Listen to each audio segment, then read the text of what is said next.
Wahaha, guys, welcome back to the studio. Ryan, aka, and today we're gonna tackle something a little bit different. A fun little one for you guys. Oh man, some headaches for this guy.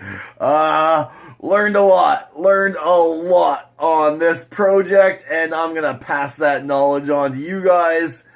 Working with something a little different. Glow in the dark airbrush paint. Now, I've worked with this stuff in the past. Check it out. Unfortunately, the paint that I've worked with in the past is that fast color in the background. You know what? I'm gonna flip you guys around. You can get a better view. Alright, so as I was saying, this fast color is a glow-in-the-dark paint. It says paint for Lexan, for car bodies, and other surfaces. You can see by the overspray, that's not dust. Well, I mean, I guess it's dust, but it's overspray on these bottles. The project I did was, man, at least a decade ago. Same sort of idea with a neon tube. Glow-in-the-dark paint. Really cool. With this stuff, it says right on the bottle that you can, focus, mix glow at a 5:1 ratio with fast fluorescent to make it colored. So that was the super awesome thing about this paint, guys, is you mix it with their fast color, fast fluorescence. I don't know what's so fast about it. But then it turns the glow-in-the-dark green to a glow-in-the-dark blue. I also had a pink at the time, an orange, and green and a yellow. And I could change the glow-in-the-dark color to whatever color I mixed it with. Now, with this paint being 10 years old, I did my first test sample using it. And when I killed the lights, man, there was like no glowing whatsoever. This will still glow if I kill the lights, but when I'm mixing it with the paints, I don't know if it's because the paint's old or what, but the charge just doesn't seem to be there. I'll sit there with an LED light trying to charge these in the dark, and I get nothing. Nothing. So that was the first headache. The first struggle is this paint is too old, and it's not going to work for this project. And you think glow-in-the-dark paint for airbrushes would be a fairly common product. You would think that this would be something that would be widely sought after, readily available. Nope. So this fast color paint, I could not find it anywhere in the city. I called every art supply store locally, and I could not find it. I had a crazy deadline on this project. This bike, where is it? That bike right there is actually going to be in the tattoo convention this upcoming 2 weekends from now, this month. And time was ticking, and I needed to get this job done. So I had to pick up something different. The first place, all that they had was a paste. Now, it is an acrylic paint. It's water-based. So the thought was that we could use a thinning agent to spray this through the airbrush. Granted, it worked, but again, the glow just wasn't what I wanted, and mixing this with other colors had no effect whatsoever. So that didn't work. That wasn't going to cut it. Back to another art supply store, and that's where we found this paint, Villaggio. Alright, now this is an airbrushing medium, water-based acrylic polyurethane. Now, I'm not too sure exactly what the polyurethane means. Maybe somebody wants to Google it. I probably will in the future. Not right now. These paints have an almost latex quality to them where this paint peels so easily, and it's not that it peels in little chunks. It's like peeling off vinyl when you peel this paint off. when it peels off. You don't want it to, but it does it on its own. So I had a number of issues working with this paint. Because I had a logo that had to be reproduced on either side of this gas tank, it's a pain in the butt to cut that all out by hand and to have it identical on either side. So I ran to my local sticker guys, Global Signs. They helped me out with all my vinyl, and they cut me some vinyl masks. Now, this is regular vinyl. So, got onto the gas tank, laid on the vinyl, sprayed down a white, sprayed down the glow in the dark. Actually figured it out with this new Villaggio paint. You can mix in the fluorescence with it, but you can also transparently do the fluorescence over top, and that gives you a same colored changing effect with the glow in the dark paint. So, what I did was I painted it all white, had all the tubes masked out, had all the lettering masked out, the whole thing, painted it white, painted it with a glow in the dark, went in with my pink, went in with my blue, and started peeling back this vinyl, only to have a ton of adhesive left behind. Now, you can use an alcohol, a grease and wax remover, a silicone remover to take off that adhesive, but rubbing on top of this almost latex-like paint was not an option. You rub that edge and it'll just roll, and it just keeps on rolling, man. Once it breaks contact, this paint, I swear, cool effect once it's under the clear, but to get there is a struggle. So what I ended up doing was just using some masking tape and ever so carefully pressing it up against the adhesive, letting the adhesive from the masking tape stick to the adhesive left behind on the project, and then peeling it up, taking up a little bit of that adhesive, repeat, being ever so careful around the edges of the paint. But I had some major peeling problems. Enough so that I decided what I wanted to do was to get this tank cleared, seal everything, and then address any peeling problems after it's been sealed. That way nothing else can peel on me. Again, being rushed as this project was on the deadline. We blasted some clear on there down the shop. I took it back that day, sanded it, started masking it again. This time, being a little more smarter about it, talked to the boys down at Global and got some pre-mask vinyl. Alright, so this is the stuff that is low adhesive, made for the exact process that I'm doing. So that made everything work a lot better. However, I don't know what happened. Again, the properties of this paint. So even though my white, if I spray white and I have peeling problems, it usually peels off in like little chips. So it's little jagged edges, little, usually right around the edge and nowhere in the middle. But you lay this fluorescent paint over top of it and it almost changes the chemical makeup of the white paint. And that becomes almost elasticized, and that peels off with the paint, with the fluorescent paint. So it's not like the pink just peels off top of the white. No, it takes the white with it. And it's all rubbery. It's really, really weird. It's, I don't get it. There's got to be some sort of chemical process going on here that I just don't understand. Pain in my butt. Pain in my butt. So once I started peeling off this pre-mask, the layer of clear that we put on to protect it started peeling off as well. This is low tack, low adhesive. This should not be happening. Yeah, at that point, guys, I called it. It's dead in the water. Sent it back to the body shop, stripped it right back down to black. Too many issues. At that point, another 4 to 6 hours worth of fixing, or just redo another 8 hours and learn the lessons, try again. It's always easier the second, or in this case, the third time around. So, long story short, or short story long, however you want to look at it. Tackled this a little differently once we got it back. I did the neon tubing first, and we're going to get into this, guys. I'll show you the process.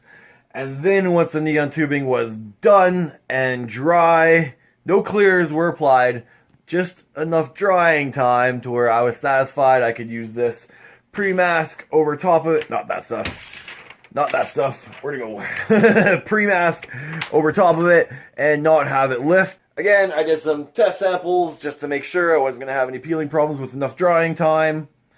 And even went the step of, once I peeled this, putting some paper on the back of it just to reduce the area of adhesion. And I even took a little bit of my paint and just dusted the backing of this to kind of, again, just cut down some of the adhesive properties by having a little bit of paint on there and dried. You know, it was an idea I had, and wouldn't you know, it worked. Alright guys, so that's kind of the whole backstory of this little number. I'm gonna get back into the whole process. I'm gonna show you guys a bit of a tutorial on how to, and you kind of know how not to now. So do I. And yeah, let's get right on to it. Ain't nothing to it but to do it. Check it. Yo! Alright, so this time, to avoid a bunch of peeling problems, I used the negative of that vinyl pre-mask, and I just masked out that lettering to map it out and save it. There's black, pink, and blue in that area. And then went over with the pinstripe tape, cleaned up the edges so I knew what was going on. Masked it up with the masking tape, and then laid up some masking tape just so that I can make a cut and keep some nice round ends and round corners to this neon tubing. Again, trying to go off the real world image, so we're trying to make it look as close as possible to the 80s neon tubes. And now, once we've got it all masked off, we're ready for paint. First layer of white, second layer, third, and then you're good to go. Next step would be some glow-in-the-dark paint. Hit that with a bright light, and you just see it sing. Alright guys, now I'm using this Villaggio straight out of the bottle. I'm not thinning it out. And what you see me kind of, if my knuckles weren't in the way, what you kind of see me doing here, guys, is building up multiple layers, building up some nice consistent coverage, and that would be coat 1.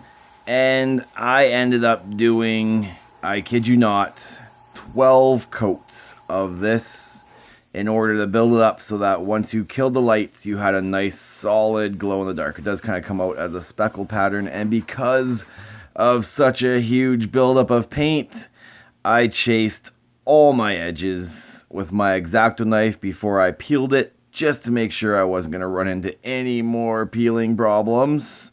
And ever so gently, guys, you're just chasing the lines that are already there so that you can peel it without a care. And now you can kind of see, once we charge it up, the kind of effect that I got. And we're going to peel off all that masking like that. And we'll give it another charge. And you guys can kind of see the cool glow-in-the-dark effect. It works better with photographs than it does on film. But there we go. So once we get it to that stage, the next thing is our glow. And I'm just using a uber transparent white. And I will show you how transparent it is. Easily skates, guys. If I pull too far back on that trigger, as you will see, boom, boom. But with that being said, you do your multiple passes, build it up nice and slow, allowing the paint to dry, not putting on too much paint, and you can build it up to be a very nice, bright white. And again, for this, we're not going to go crazy white. We're just giving it a glow. Okay? Okay. And here, as you can barely see off to the side, spraying. But I'm about 1.5 to 2 inches away, and I am just slowly building up this glow around my letters and around my bars. And keeping in mind that the glow-in-the-dark paint is already there, guys. So I'm not adding any more glow factor to this. So not only do I want to minimize any overspray that I do get onto the bars, where I build it up a little heavier, where I want some reflection lines, I got to be super careful. And right there, actually, you just saw a little bit of skating. But because I am applying in such light layers, it was an easy problem to fix. It was a little bit of skating, not a lot of skating, and I just blended over top of it as I added air to dry it, and it practically disappeared right before your eyes. And now is where I'm going in and getting the glow right in between the two bars. So now I'm about 1/2 inch away to 1 inch, trying to be very specific where I'm putting this paint. Again, it's a very thinned out white, but I am not going back in with any glow-in-the-dark paint. So I do not want to cover too much of what's already there. Trying to keep my white off to the sides as much as possible. And where I do build it up a little bit heavier, keeping that just off of the neon bars and only on the black. What we are trying to achieve is just a nice glow. So it looks like these neon tubes, these neon bars are actually radiating some light off of them. So as it would be in real life, it would be a little bit brighter, closer to the actual bar. You get two bars that are next to one another, and that area in between would be a little bit brighter. And some of these areas on the underside of these bars, for a lack of a better word, the neon tubes, I am, again, as I was saying earlier, I'm just painting a little bit of a reflection line, so it looks like the actual neon bar is reflecting off the black paint below it. Just helps to give it more of a 3D effect, makes it look like it's floating above. And that's how I do, guys. So again, multiple layers, build it up nice and slow. I did it both ways. At the beginning on the E, you kind of saw me start tight and then bring that glow a little bit further back. And now on the V, I started a little further back with a glow and then brought it in tight. There is no right or wrong, guys. You can do it however you feel is best.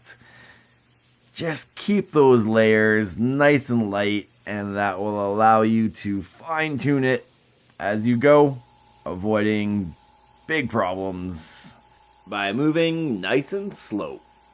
Ah, yeah. Great time for a time-lapse interlude.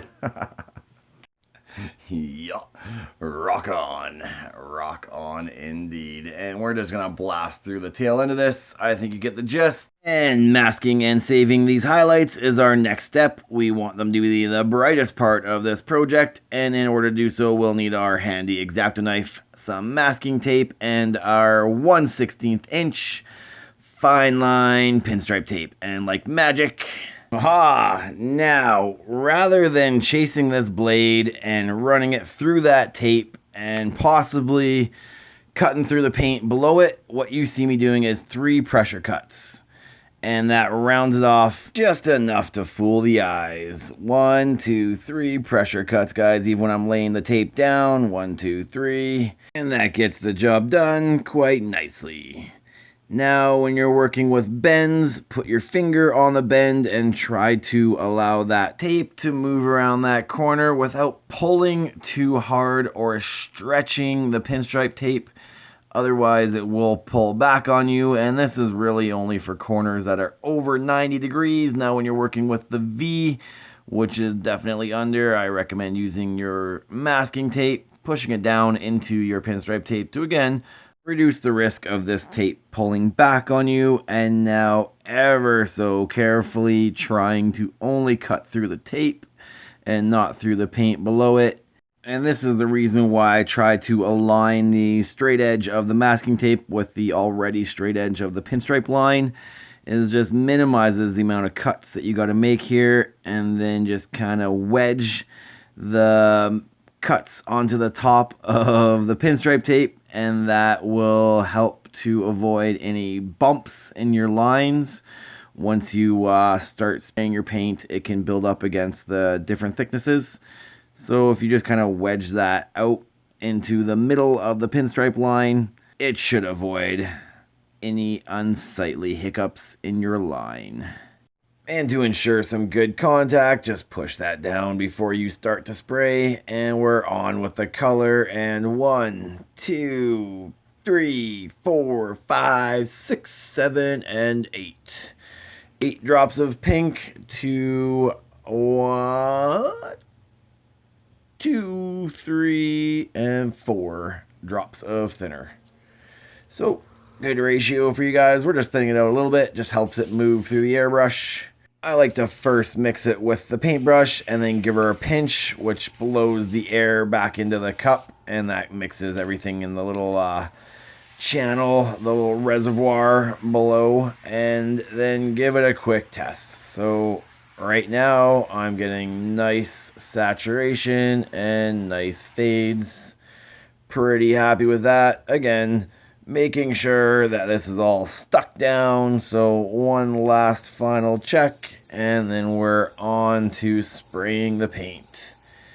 And pay close attention to my trigger here. Yeah, I know. I'm shooting off to the side to allow you guys have a better look. And that backfired. Can't see the trigger at all, but you can see how I'm applying the paint, I suppose.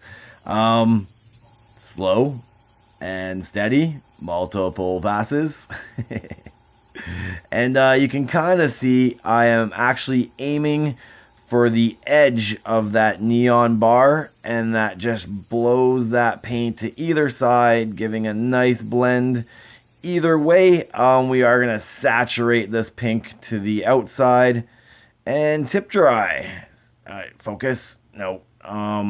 Either way, I deal with that with a couple quick pinches and rolling off the tip, and then a couple quick blasts. The pinch will get rid of most of the paint and loosen up anything that's dried up on there. And then a couple quick blasts of air with the trigger on full. We'll just push anything that didn't get removed off that needle.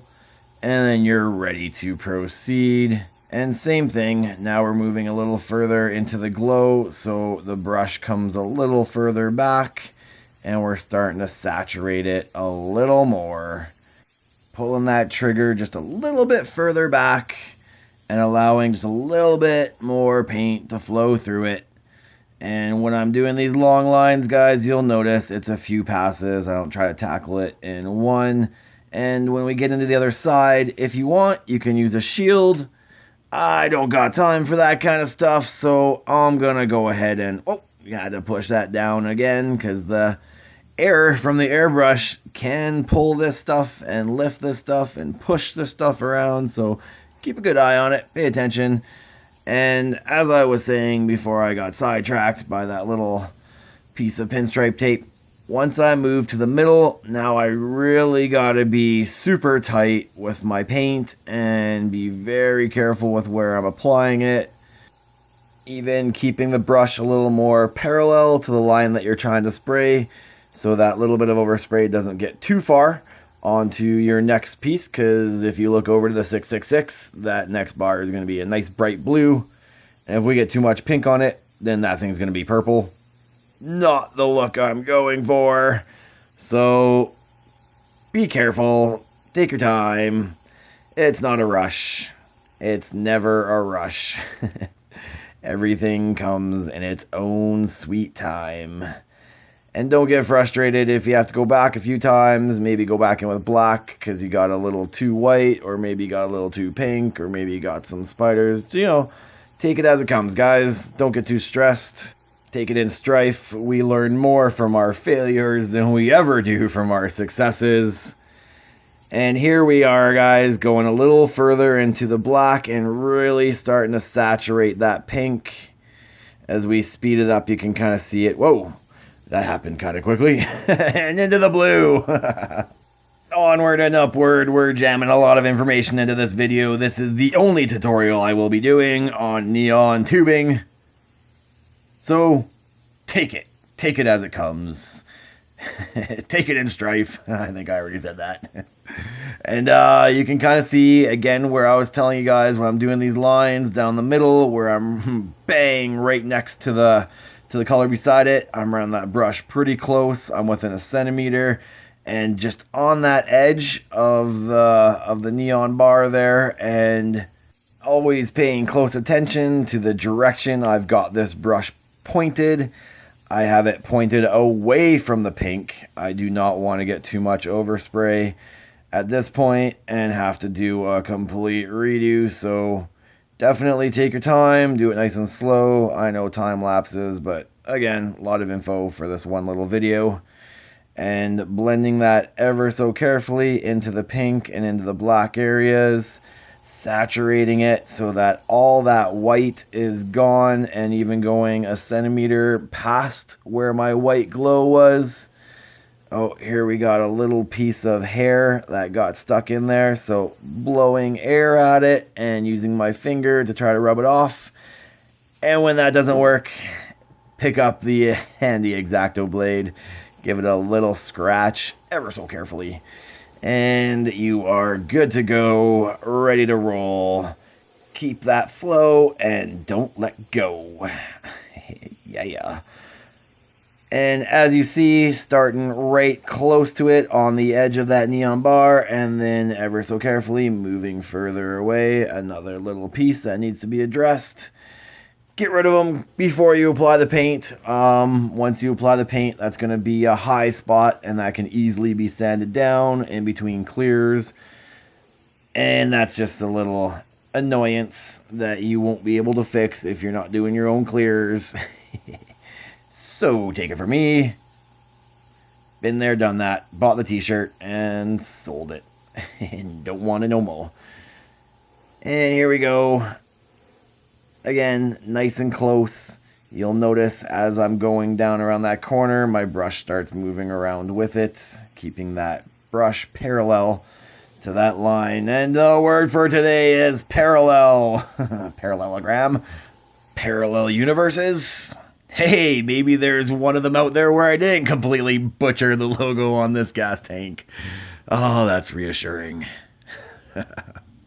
Alright guys, chalk it up to lessons learned, and ever so carefully, with my X-Acto knife more or less flat, I am getting underneath just the tip of that, and I'm pulling that tape upon itself, not up and away, but to the side, and that prevents any pulling.